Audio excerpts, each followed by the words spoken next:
हमारा के धोखा दे के पियवा संगे अपना सखी से बड़ाई करता रुक चश्मा पहने लग करियवा तोड़ पियवा। हमारा अमन जी के फरमाइश बा तोहरा मोहब्बत में ये जिंदगी खराब हो गई। तोहरा मोहब्बत में जिंदगी खराब हो गई। दिल जब से तोड़लू हमारा के छोड़लू संहतिया शराब हो गई। बाकी तू कहता हर निमन गीत बा तो चश्मा पहनला करियावा मोर पियावा।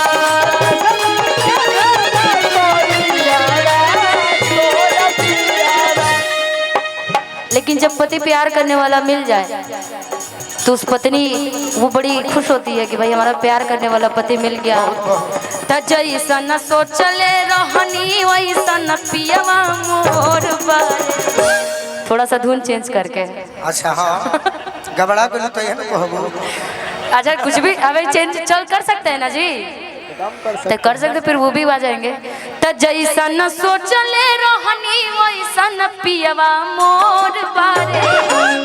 एक धुन पे कई सारे गाने बन जाते हैं तो ऐसे धुन भी चेंज हो जाते हैं। बनाइए तो ना तो आप कह रहे तो नहीं बनाऊंगी फिर कि जैसा न सोचले रहनी वैसा न पियवा मोर बारे। सावर न गोर बारे हो जैसा न सोचले रहनी वैसा न पियवा मोर बारे। सावर न गोर बारे हो त थोड़ा पातर छीता त थोड़ा पातर छीतर मोट थोड़े थोड़ बारे। सावर न गोर बारे हो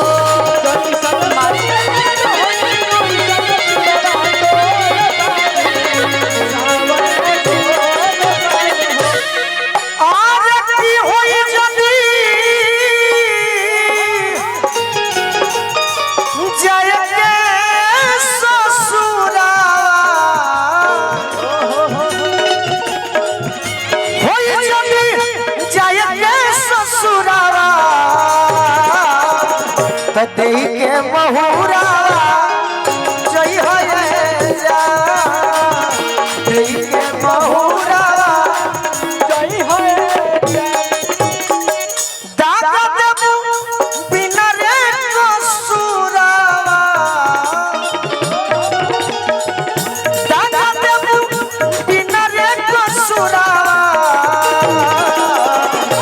दे के बहुरा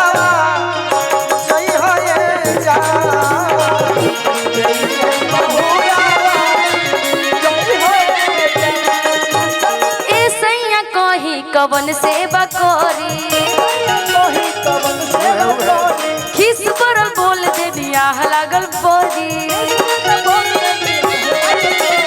ऐसे कहीं कवन से बकोरी खिस पर बोल दे दिया लागल बोरी। ऐसे भी जब जब हमारी लड़ाई होती है यदि गोलू से बाद में फिर अफसोस होता है कि हमेशा ये कुछ ना कुछ बोल देते हैं मुझे बर्दाश्त होता नहीं है ना। वो सब सुनने बनावटी नहीं बोलना खबरदार डोंट प्लीज। राजा जी अलग बिछावना लेके सुतल बाड़े वही खातिर उसल बाड़े। राजा जी अलग बिछावना हे राजा भैया राधे श्याम रसिया के गाना ये तो निशा खूब जाने। आप ही गा ही रहे आपसे ज्यादा कौन जानेगा। राधे श्याम रसिया जी के बढ़िया बढ़िया गाना बा ऐसा थोड़े बाकी खराब बा। ए सैया कहीं कवन से बकोरी किस बरल बोल देनिया लागल बोरी।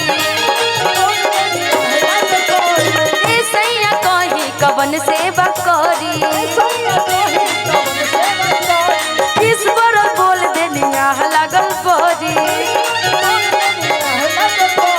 सजल से जरिया छोड़ के भुइया सूतल बानी काजी। सजल से जरिया छोड़ के से जरिया छोड़ के भुइया सुतल बानी काजी त अपना धोनिया से राजा जी रूसल बानी काजी धोनिया से राजा जी रूसल बानी त अपना धोनिया से राजा जी रूसल बानी काजी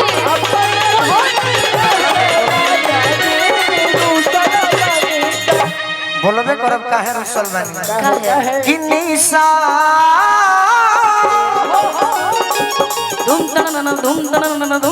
कि निशा तोहरो बोलू राजा तोहसे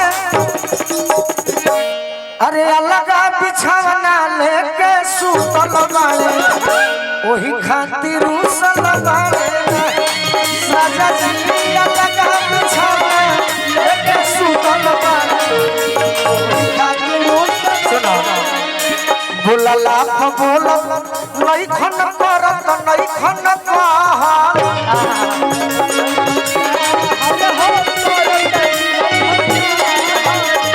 आदरणीय मुखिया सह पैक्स अध्यक्ष श्री रमेश्वर यादव जी ग्राम पंचायत राज मतैया खास के जिनके तरफ से 500 रुपए का मुखिया सह पैक्स अध्यक्ष श्री रमेश्वर यादव जी ग्राम पंचायत राज मतैया खास उनका मारे घारा वा में मुश्किल भइल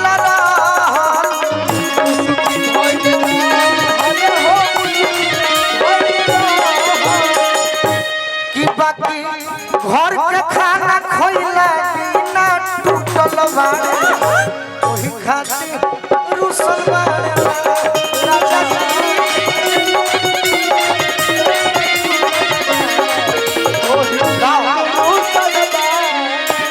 कि अपना सजनी से राजा जी रुसल बानी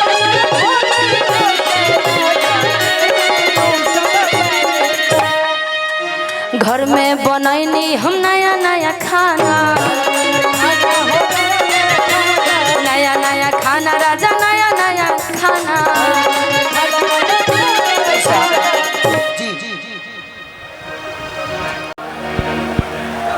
कि जानो से ज्यादा करेला ई प्यार हो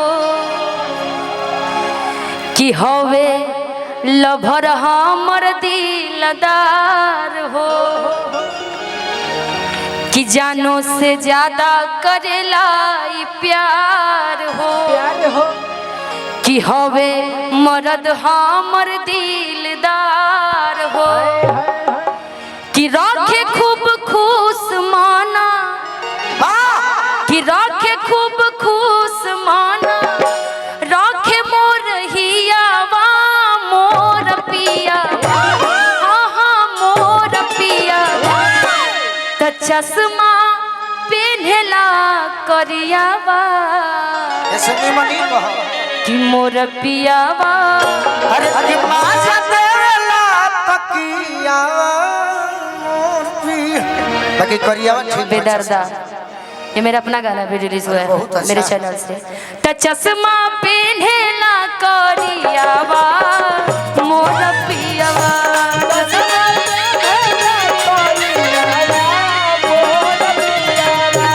चश्मा पेन्हला करियावा मोर पियावा